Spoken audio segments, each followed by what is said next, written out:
dah ada data, tak tahu macam mana nak connect data-data yang ada. Kita kena tahu gunakan tools yang ada dan juga cara nak gunakan.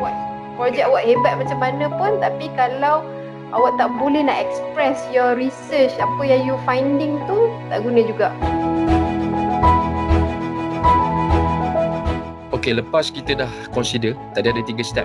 Yang pertama tadi pasal margin, grid apa semua. Lepas tu yang kedua pasal fonts, colours. So yang ketiga, incorporating renderings and sketches.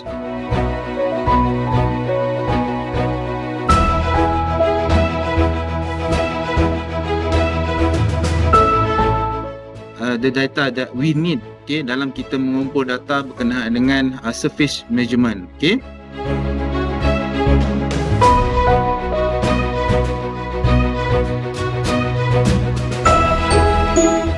Okay, ini contoh gambar yang mana stationery tadi. Maknanya stationery ni maknanya dia duduk setempat je. Dia tak boleh diubah mana-mana dah. Kecuali lah kalau dia nak angkat satu tu kan.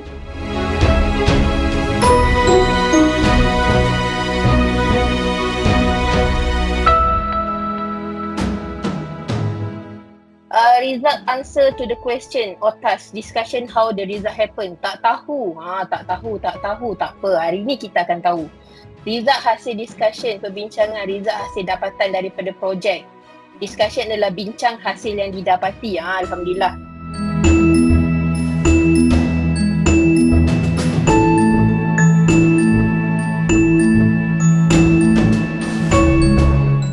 Okay, so kenapa kita nak gunakan AI?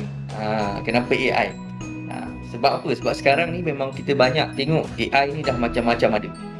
Dan AI ni merupakan tools macam saya cakap tadi untuk memudahkan kita. Ibarat zaman dulu, kita basuh baju guna tangan kan?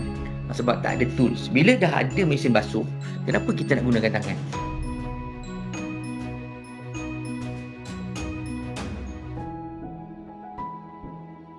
SE itu adalah E yang kedua, dan yang ketiga adalah E excitement. Excitement ni adalah kena ada keterujaan untuk menyampaikan awak punya FYP tu tadi.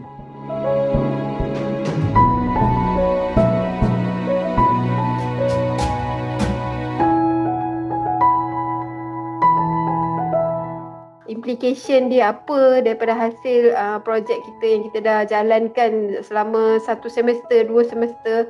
Okay, apa future work yang kita boleh lagi improve